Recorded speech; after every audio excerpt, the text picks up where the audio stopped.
The following is a presentation of the Mat Talk Podcast Network.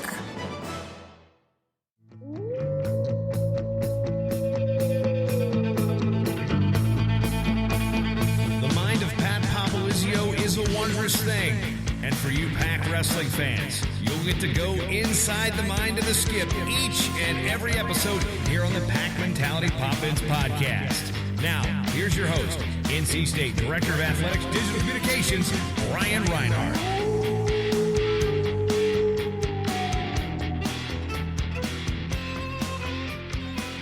Welcome back to a brand new episode of the Pack Mentality Pop-Ins podcast. I'm your host, NC State Director of Athletics Digital Communications, Brian Reinhardt. Joining me up at WB, busy man, but he's here, Pat Popolizio. Always good to see you, Brian. Pat, 2 weeks in a row. I know. Business as usual here. We're getting in a routine. We're really picking it up, man. I've been busy these last couple of weeks. You've been hustling the phones. It showed this past week. I was going to say, a lot of work behind the scenes by everybody. Real easy question. What did you think of that crowd for the UNC duel? It was awesome. It was everything you could imagine to be a part of for at least college wrestling standpoint.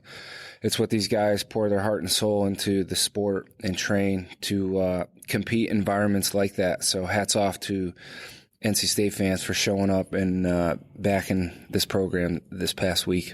There were 4,383 fans in those seats. Now, wrestling's a little bit different. I talked to Deonte Wilson. He's in an interview in this podcast, but you guys really don't come out for warm-ups or anything. You hang out in your locker room. You came out a little bit before, but introductions is really the first time the guys got to soak in that atmosphere. What did you think when you stepped out there and it was just a packed house? You can feel the energy in that building, just the way that it's set up, design, and how loud it gets. So I know the guys feed off that, and that's what they live for when you're competing in the sport of wrestling, is to be in an environment like that and showcase your skills. Great home win, 19-14 over arch rival, number 8, North Carolina. Thoughts on the duel? Pack won 6, North Carolina won 4. It came down to heavyweight. Just overall impressions. Yeah, I think when you get in those kind of environments, sometimes you got to see who's going to step up, who's going to perform. I think it was just really intense across the board. So I don't think it was our best wrestling in certain situations, in certain matches, but I think it was one of those where we found ways to win certain matches that we needed to, and, fight hard in other matches that weren't really going our way. But I guess you get to see who's really keeps their composure in those kind of environments, and that was most important, because we're going to be there. You get in the NCAA's semis and finals and whatever, just wrestling in that tournament. It's rowdy, it's loud, and there's definitely some nerves that come into play, and how guys respond, I think, is critical. And anything goes. Anytime you wrestle a high level duel like that, and in state, I think you see crazy things happen, which kind of did a little bit. I mean, that was drama filled and exciting on both sides. Tons of drama came down at the end. You guys celebrated, had a good time. The crowd was nuts. Did you have to talk to the guys this week about, all right, we won that one, we got to forget about it. We have Virginia Tech coming in here. It's yet another top 10 ACC team. Yeah, I mean, that's the thing. You got to, where we're at now, and I think we just went through it last week before that with Pitt. I mean, another really good team that we were able to come away on a road win. And then this week, obviously the excitement was high, but it's something we've really worked on over the years and short-term memory, putting that behind us. And again, anything in our sport, you got to go out and you got to earn. Nothing will be ever given to you. That's individual. And as a team, our guys know that, and they know the challenge that lies ahead for Friday night. What I do like is that our intensities had to jump up over the last couple of weeks. So it's nothing new to us to stay at this level and compete at a very high level against another really good team. So that works in our favor, I feel like. I was going to say, I was on social media. I told you, I don't even think I went to bed Friday night. I was working so hard on everything. And yeah. Saturday, rolled right back into it.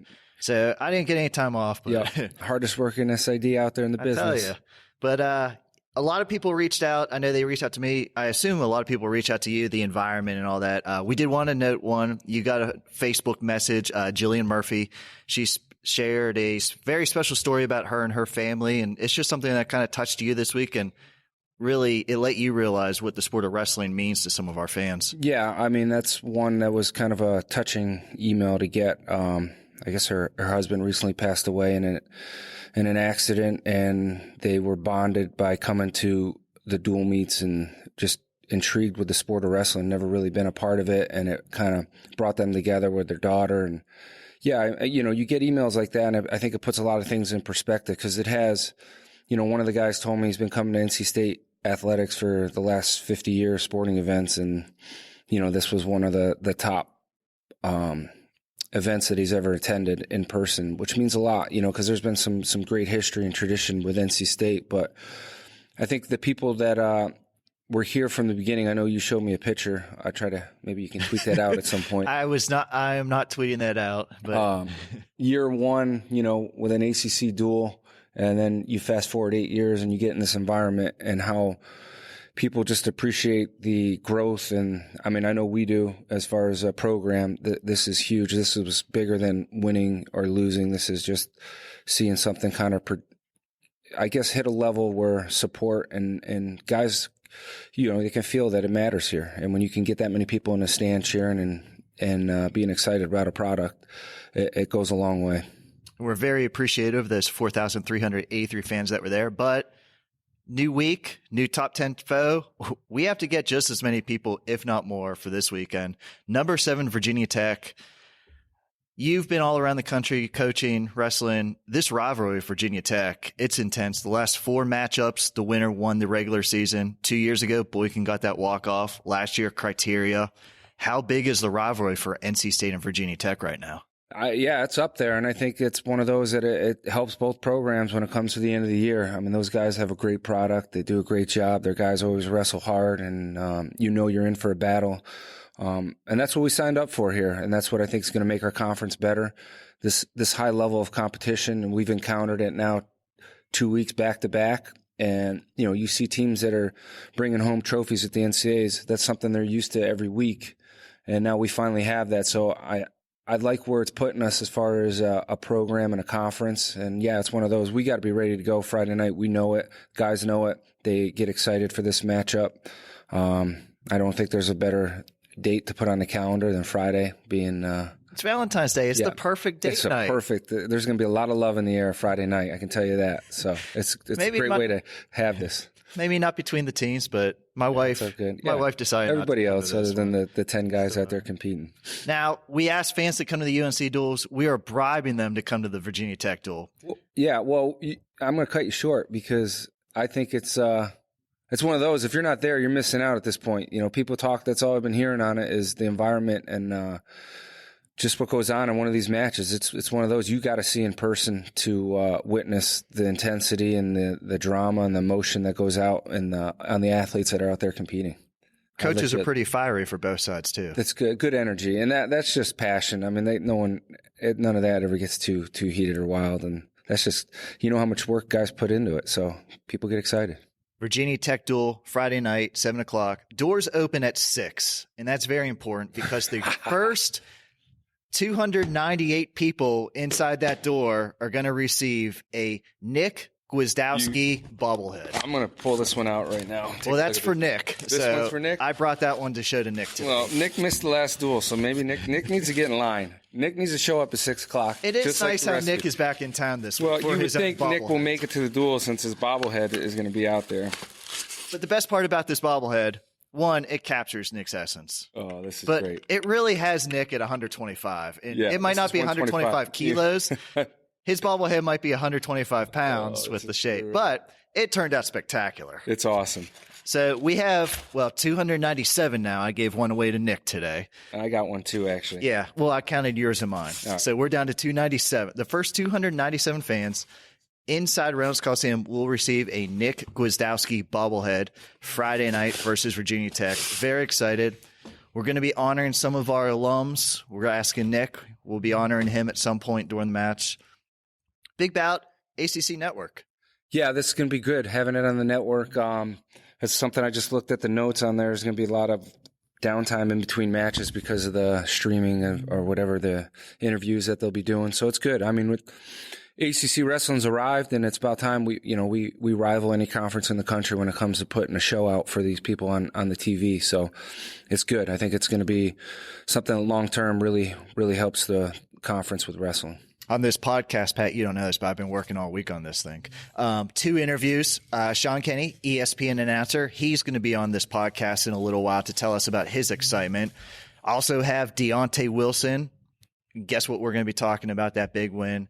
How much of a confidence did that give Deonte with that win, the situation that he was in? Yeah, and I was talking to one of his coaches back home after that match. It's someone that you can see grow as a person, not just wrestling, and it's instilled a lot of confidence in his wrestling abilities, one, but I just think as the type of person in life, I've seen this kid grow up in the last year and a half, coming from Long Island in New York, and then kind of coming out of his own and making a name for himself and really breaking out of his shell. But he has grown tremendously as an individual, as a person, off the mat. Just a great kid to be around, and it's awesome to see somebody develop in that aspect, and then also winning on the mat. I mean, winning helps a lot, but it's rewarding because you know how much hard work he's putting into the sport. And he has got a great opportunity. He has a ranked foe up at heavyweight. I want to touch on a couple matchups really quick with you. 141, I love to point out contrast of styles. Absolutely. This is yet another one. This is going to be one of those, anything goes. So we have Tariq Wilson. He's standing about 7 feet tall. Number 19, Moore for Virginia Tech. He might be a little bit shorter, a little bit different style. Yep.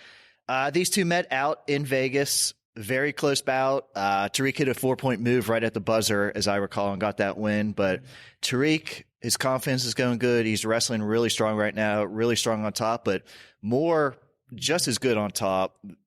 You know, we might not see a lot of takedowns, but we might see a lot of action in this bout. You're going to see a lot of action. Both guys obviously got a great style for wrestling, and it's different. So these guys are very familiar with each other. I think they've wrestled a lot in high school, and obviously the last one went in Tariq's favor. So we got to keep that momentum going our way and be ready to wrestle a hard match against a really good quality opponent. Can you guess what my marquee matchup's going to be? Heavyweight. Yeah, because I like the heavyweights. Yeah, now you do. Well, Deonte was a guest on this podcast. Yeah. Heavyweights. All right. I obviously know the other one. I mean, everybody knows that. You messed me up because you good. About time you got put in your heels. 184 pounds, number 2 versus number 3 in the nation. Both guys redshirted last year. Both very impressive this season. Number 2, Hunter Bolin. Number 3, Trent Hidley. What's Trent's mindset going into this bout? Win. I know both guys are going to go out and compete hard. Trent's a winner. He lives for high-level moments like this to wrestle good quality guys. So this is going to be great. Fireworks are going to be flying. Guys are going to wrestle hard pace, 7 minutes, nonstop action, and they're going to put it on the line. And I'm excited to see Trent compete because he enjoys these kind of situations and setups and being at home. You know, I'm sure the crowd will get into it, and we're gonna see who the last man standing is. 165, top 10 matchup. Number 10, Thomas Bullard. Number 6, Darren McFadden. Very familiar with McFadden. I think he's been in their lineup for 7 years now. 8. Bullard, you sat him out last week. What's going on with him? Do you expect to see that battle? Yeah, we're just being cautious and something that minor that happened. Cleared to go. He was cleared Friday, but really wasn't 100%. And wasn't really prepared that week going into that match, just from the setback that we had and being off the mat. So it worked out. You know, we were still able to win the duel and rest him that week and buy us another week, knowing that this is going to be another big match. So we're looking forward to him being back close to 100% in there competing and against another, that's going to be a big matchup against a good, really high quality opponent. You know, he's obviously proven himself every year that he's one of the best guys in the country. So it's going to be a good test for us to see where we're at. I think you could say all 10 matchups are big, but I think 125, Jacob Camacho, in my opinion, I think he's been wrestling probably his best right now that he's got. He'll be facing number 16 Prada. Jacob, he's right on that border of being ranked. They're fighting for that number 2 seed of the ACC tournament. If you start at that weight, this is a big one to start at. Definitely. And I think they wrestled last year at the Hokie. I got it in my Yeah, notes. I knew you Hold did. on. I knew you did. Last year in the Hokie Open in the finals. Yeah. So we're familiar with that. And again, it's been a roller coaster year for Camacho. He knows it. We worked on some things the last month that have changed his mindset and his wrestling tremendously, and they're not anything that deals with technique. They were things that we just needed to get focused in on. We're doing that, and we're back to being the kid that we know can go out and compete for a national title this year. So that's going to be a key matchup against, I'll say, a postseason Camacho guy that's got that postseason mindset, and his game has jumped up tremendously. So I'm excited to watch him go out there and compete. Obviously hyping up this duel, but really I wanted to ask you real quick, RTC, Tommy Gant going down to Cuba. Yep. That's easy for me to say. Yeah. We talked about Mock. We talked about Gwiz getting ready for the Olympic trials. What about Tommy Gant? What have you seen? How have you seen him progress? And what are your expectations? Yeah, he's made big jumps. I think the commitment, over the last year, he was in grad school over, whatever it was, a year and a half ago. And he's been able to put a year of just true training in and focusing on himself. So I think you've seen the improvements there, but the commitment level, he's a pro athlete at this point, and I think you're seeing that now develop in the maturity and knowing what he needs to do. But he's right on the cusp of being one of the top guys right now, and he's got to close the gap, and that's why we're sending him out to compete. Just that those guys were all at the Olympic Training Center this past week. Donnie was with them, so we spent, I think, 10 days out there. So there's constant work going on behind the scenes with these guys, and it's great. They go there and they come back, and they pick up some of the best stuff in the world to obviously bring into this room. So there's a lot of value to all this. Great week in excitement. NC State's last home duel of the season. It will be NC State versus number 7 Virginia Tech, Friday night, February 14th, 7 o'clock. Bring a date, bring a group. Nick Gwiazdowski bobblehead day. Be the first 300 fans in attendance. You will receive a Nick Gwiazdowski bobblehead. Pat, we want to see Reynolds packed yet again. That was an electric environment Friday night. We want to duplicate it back-to-back weekends. Yeah, and our administration and support staff have worked extremely hard to make it an event now. When you show up, you get to see the excitement, and it's not just a wrestling match with guys out there competing. There's entertainment across the board. So it's a first-class venue with some first-class wrestling right now across the board. So it's going to be exciting Friday. Are you giving away the secret of what added entertainment we are having for that duel yet? Why would I do that? Everybody's got to show up and see it firsthand. Something new, something different. Our fans are really going to like it. We're adding to this Virginia Tech duel. I can't wait. What did the kids say? It's about to get lit in there. Yeah. Is that how you say it? I guess. You must have been listening to some good music lately. Wolfpack fans, please come out, support NC State Wrestling in the last home duel of the year against Virginia Tech. Get those tickets on gopack.com/buy tickets, or you can always get them at the gate. And we'll see you this Friday night. Now stay tuned for our featured interviews on this edition of the podcast. Joining us now via our Skype machine, Shawn Kenney from ESPN. He's the play-by-play announcer for ACC Wrestling on the ACC Network's Friday Night Duels. Shawn, we're going to be seeing you in Raleigh this Friday night as you'll be on the call for NC State and Virginia Tech for the ACC Network. Thanks for taking the time to chat with us about this matchup. Yeah, hey, no problem. Always good to check in with you, Brian. And I'll tell you what, if the atmosphere this Friday night is anything like what you guys had last Friday with UNC, this is going to be a treat on the network, no doubt about it. Absolutely. Great crowd for UNC, but we want to see a very big crowd for Virginia Tech. Lots of previews.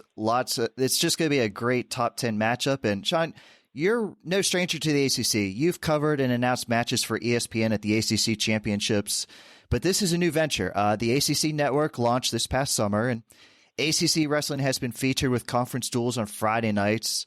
The upcoming week, it's going to be week 4. And NC State, we're closing out that TV schedule. We have Virginia Tech and Duke, both on the ACC Network. How are things going from your end in doing the duels for the network? Yeah, this has been a really exciting process, I think, not only for the ACC, but for wrestling fans across the country. As we both know, this has been a conference on the rise in the sport of wrestling. Last year, the 37 automatic burst, that was a conference high. And this is a conference that just keeps seeing that automatic number jump up every year that we're sending to nationals. And with what Mekhi Lewis was able to do for Virginia Tech last year, the first Hokie ever to win a national title, this is going to become the norm over the next few years. This conference is loaded with talent up and down the 6 teams. So to get the Friday night spotlight in a primetime spot on the ACC Network, linear channel. This is just huge for the conference. So we can tell the successes and share the stories, because this conference is put itself in a position to be right behind the Big Ten and parallel with the Big 12 and some of those other conferences as far as the talent that it produces. You've covered ACC wrestling for many years. From a national perspective, how impressive is the conference this season? Right now, we have 4 teams in the top 10, a first time ever in the NWCA coaches poll, not to mention all the individuals highly ranked. I think right now the ACC is up to 12 wrestlers ranked in the top 10. How impressive has the conference been this season? Oh, it's been really impressive. And that's what's been so fun the last couple of years doing the national broadcast on ESPN, is bringing the input from the ACC to the national stage, because you have guys like, Tim Johnson and Jim Gibbons that are part of the Big Ten Network, and they go through that conference all year. And we bring in Anthony Robles, who follows the Pac-12, and just bringing all the conferences together and talking about the talent. And the ACC is there this year. Like you mentioned, not only the 12 ranked wrestlers in the top 10, but you're looking at some real stars. 3 wrestlers right now ranked number 2. Jack Mueller, Virginia, 125. He was a finalist, a near miss last year with Spencer Lee of Iowa. Of course, Hayden Hiley, we all know what he can do at NC State. He's hoping to get back into the finals. And then a guy we'll be watching as well this Friday night, Hunter Bolin. He's looked really good at 184. So not only are we getting the numbers in volumes as far as the ranked wrestlers, the quality and the really legitimate threats for national champions are there as well. And I have to apologize. I don't know your weekly schedule when you prepare for these broadcasts, and pulling the curtain back here on the podcast, I'm catching you Monday. But we're going to look ahead. Friday night's duel here in Reynolds Coliseum versus Virginia Tech. What do you think of the season NC State has put together thus far? It's no surprise. I've been saying it for years. What Pat Popolizio has done has been remarkable, with the atmosphere he's created in Raleigh, with his pipeline in the Northeast, and bringing down those guys into that North Carolina State program and having the success that he has. It's been one of the great stories in college wrestling. And oftentimes, and hopefully this is where the Friday night duels can help in this area, I don't think Coach Pop gets enough credit for what he's done in Raleigh. I mean, he has resurrected this program. And the neat thing about it, watching it from afar, he's doing it consistently, Brian, year in, year out. So it's not relying on just a one recruiting class cycle where you can really build success in the 3 or 4 years. He has put recruiting class after recruiting class and strung them together where they're a legitimate national contender each and every year. And that's what sticks out about what he's getting done there at NC State. We're going to go on the flip side. You had Virginia Tech, UNC, that duel a few weeks ago, and that was really, they put UNC on the map with that upset win. But what do you think of the Hokies this season overall as a team? I think Virginia Tech is going to be even better next year. You have to start with addition by subtraction, and they're without some of their big guns this year. Obviously, the Olympic red shirt decision by Mekhi Lewis, I think a lot of people knew that was coming. So you have a national champion who's not representing Virginia Tech this year, even though he's in that wrestling room training each and every day with a lot of the guys such as Bolin and David McFadden. He's not in that Hokie singlet. So that's a big blow for Virginia Tech. They've had the injury bug like so many teams do. They're missing some of their big guys as well this season, hoping to get them back next year. But when you look at their team as a body of work, they still have big-time anchors. And it starts, I think, with David McFadden. He's back down into a weight class that he had the most success in at 65. McFadden bumped up to 74 last year with the emergence of Mekhi Lewis. So McFadden back in at his comfortable weight at 65. He's a national champion contender. Now, the amazing thing about that duel was you saw North Carolina's Kennedy Monday go into Blacksburg in a ruckus Castle Coliseum and technical fall McFadden. So, again, that just shows you the parity in the ACC. When you get past McFadden, you have Hunter Bolin, who's a national champion contender. He has been nothing but consistent, steady throughout the course of the year, a well-deserved number 2 ranking. And then they're hitting some other spots with some young guys. I think at 149 that there's hope there with Bryce Andonian. That's going to be a pivotal match as we go deeper into Friday night's coverage with Grippy. Of course, LaPrade at 157 matched up against Hayden Hidley. So they still have guys that are formatted with this lineup, I think, to do better in a dual portion of the season compared to a tournament-type format that we'll see at the ACC and the NCAAs. This might be the biggest softball question you'll ever field, but lots of ranked wrestlers in this ACC battle. By the way, it's NC State's third straight top 10 foe. Give us a ranked versus ranked matchup between the Pack and Hokies that you're looking forward to. Without a doubt, easiest question of the day. You were right, and I'm a terrible slow-pitch softball player.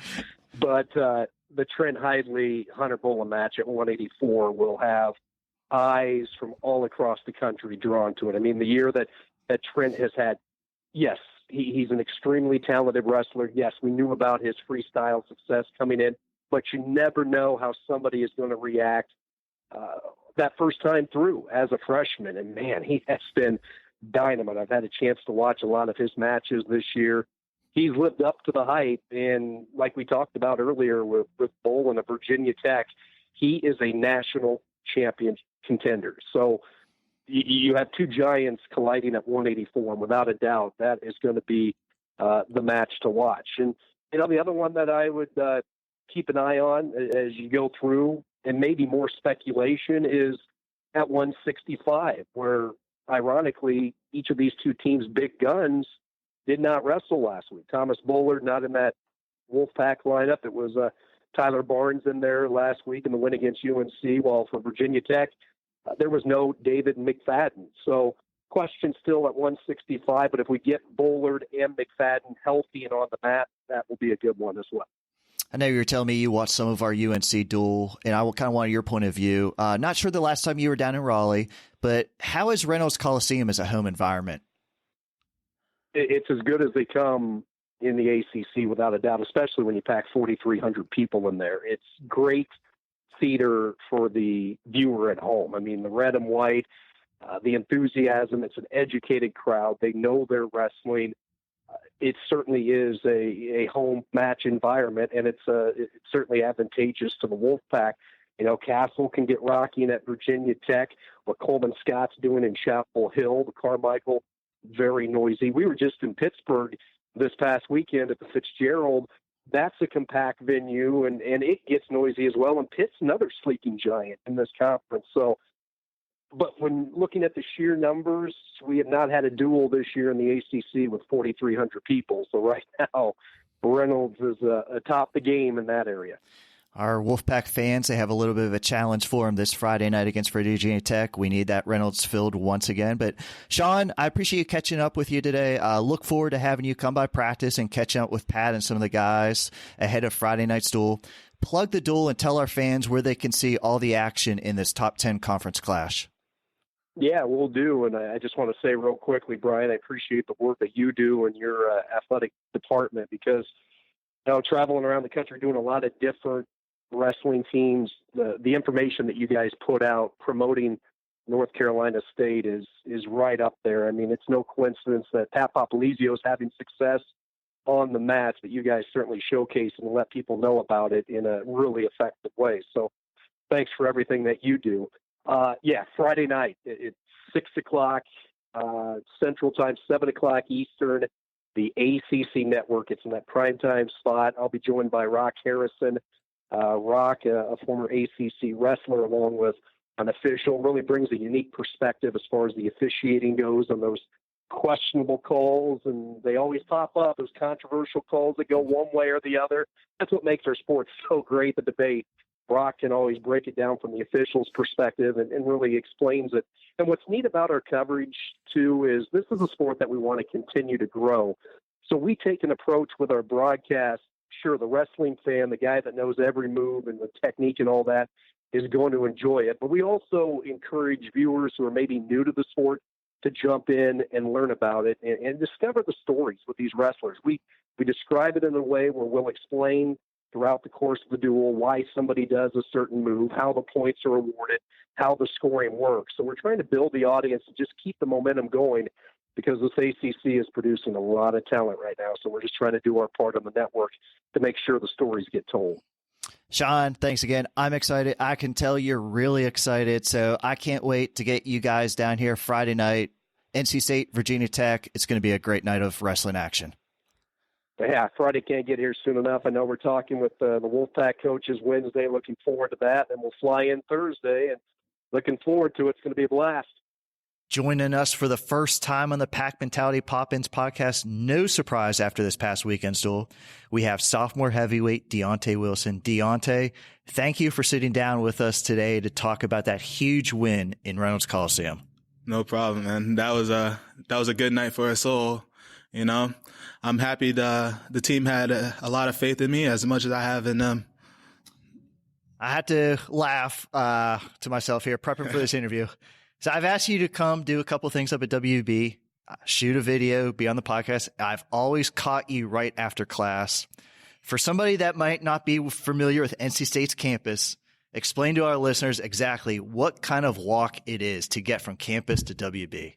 It's a long walk and it's up a bunch of hills and stairs. It's like, it took me about I had to walk like a mile to get here. It takes like 15 minutes. Some good cardio. Yeah, it is. I'm a big man though.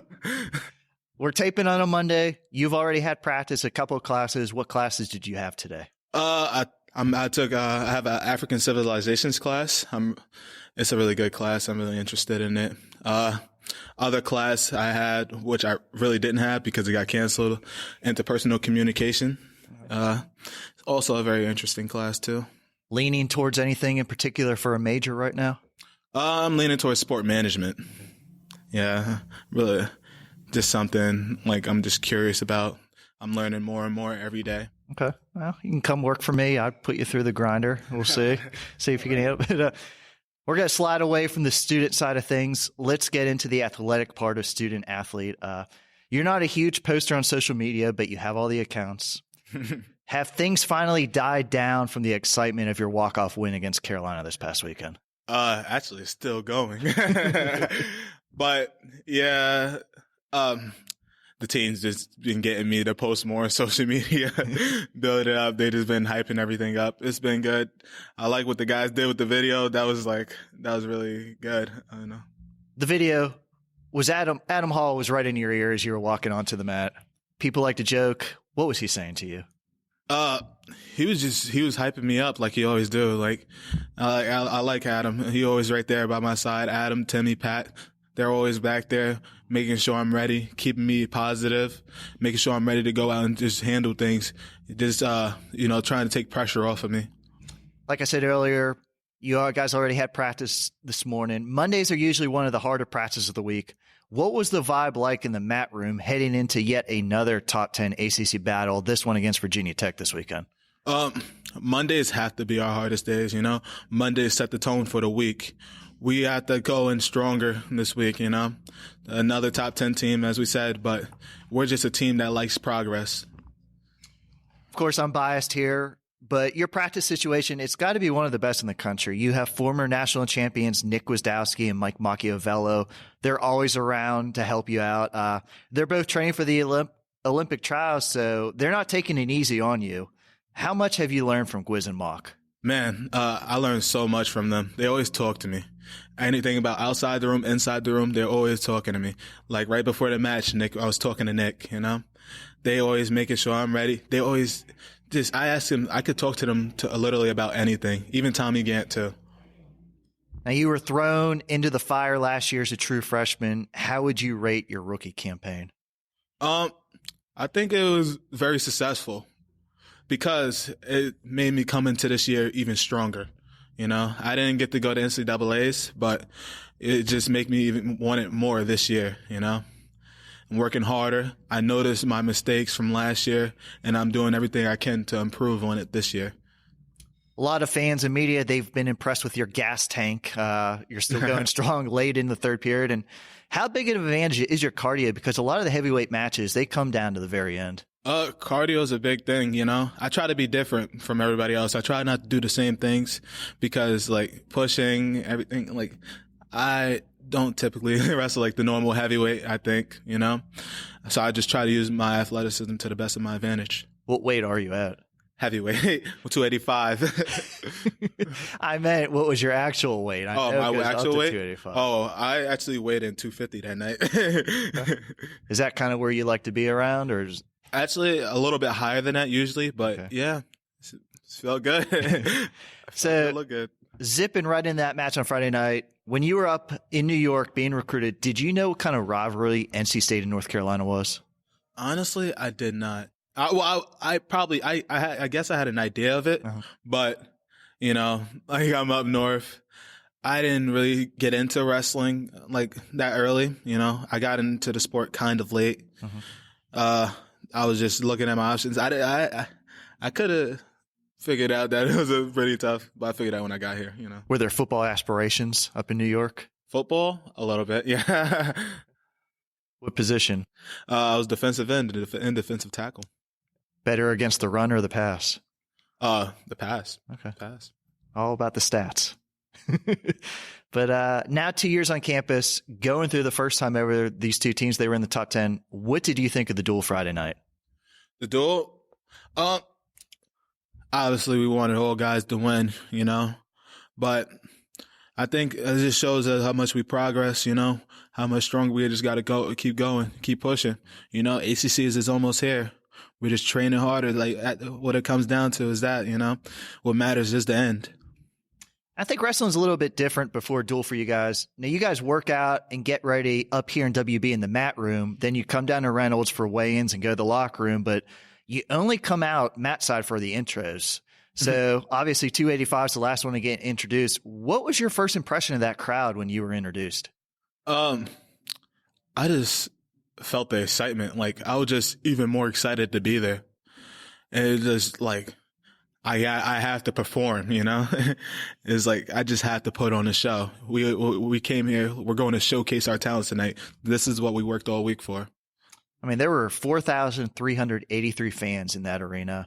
I know wrestlers are probably the most focused athletes out there, but how did you tune out the buzz in Reynolds Friday night and focus for your upcoming match? I mean, I'm pretty good with focus, you know? It's just something I've just been doing. Like, you know, it's just something I do all the time. We go to tournaments. We have to stay focused. Pat does a good job of like keeping us like in the zone. That's exactly why I go in the back room. I focus on just what I got to do that night. At least, man, I was just going to say, your pre-match ritual, correct me if I'm wrong, but you don't spend too much time on the bench watching matches before you. What are you doing before your matches? I watch a little bit of the matches, but I don't try to get into it. That way, like, I'm focused, you know? I'm not thinking about my match either. I like to keep a clear mind. So when it gets around like close to my match, that's when I start to zone in. I leave, I go in the back, start warming up and getting my body right. Are you a music person? I'm a music person. Who do you listen to? What's your go-tos? Meek Mill. So we're going to set the scene. Friday night, Trent Hidley gets the major, but UNC comes back and claims a win at 197. One bout left. NC State's up 2. So, of course, it comes down to you heavyweights, winner take all. What were your thoughts as you were about to be introduced, knowing that the team score was dependent on that final match? Before that, a couple matches before that, during Daniel Bullard's, Reynolds comes to the back room and says, this match is going to come down between me and you.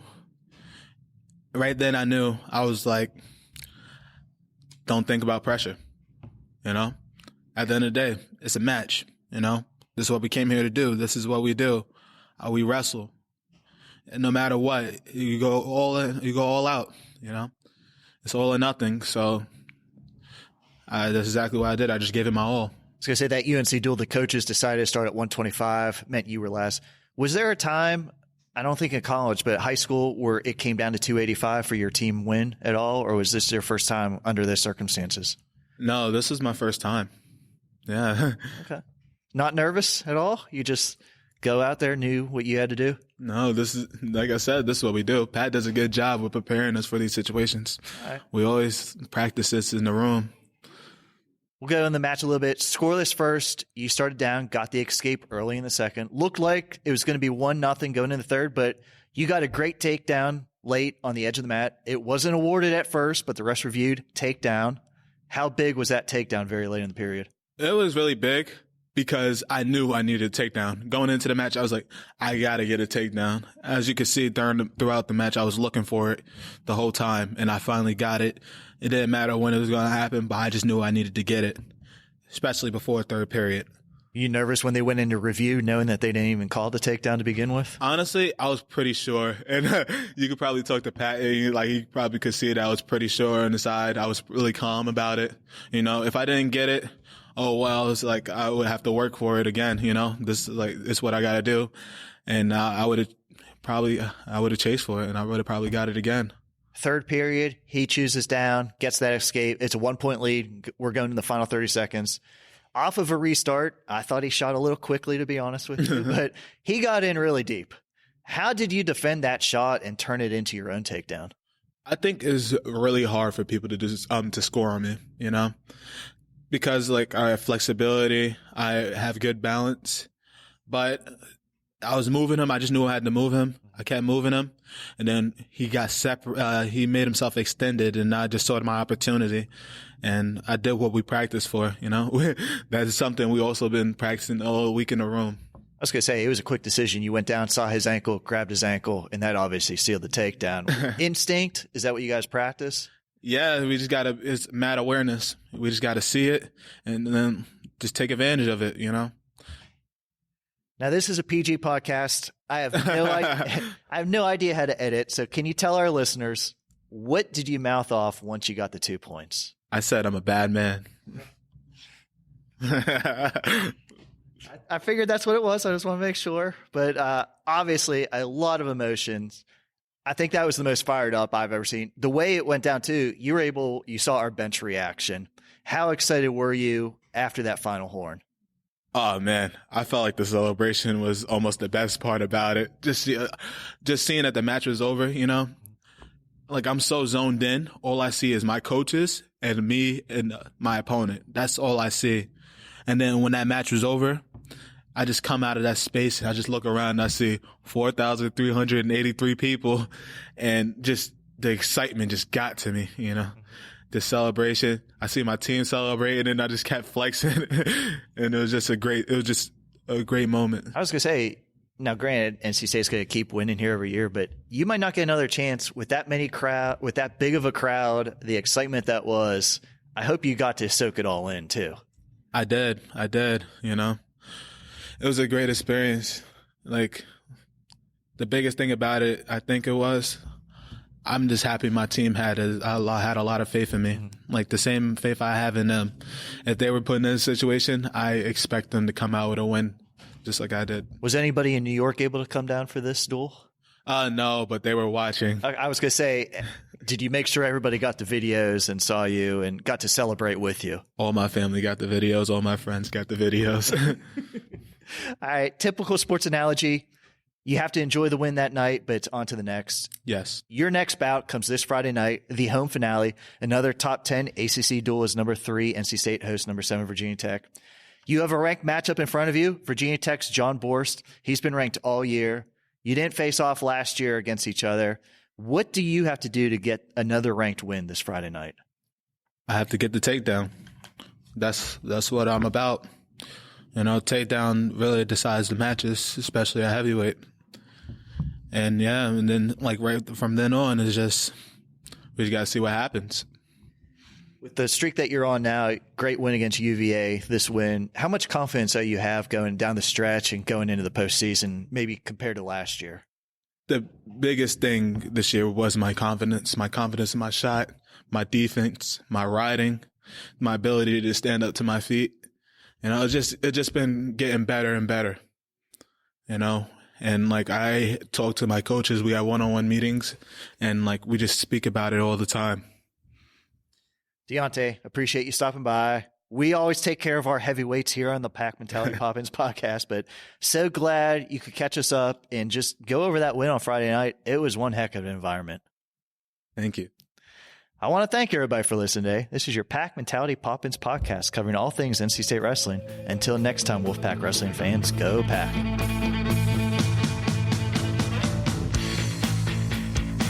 Fatality Pop-Ins podcast is produced by the Matt Talk Podcast Network. For more wrestling podcasts, go to MattTalkOnline.com.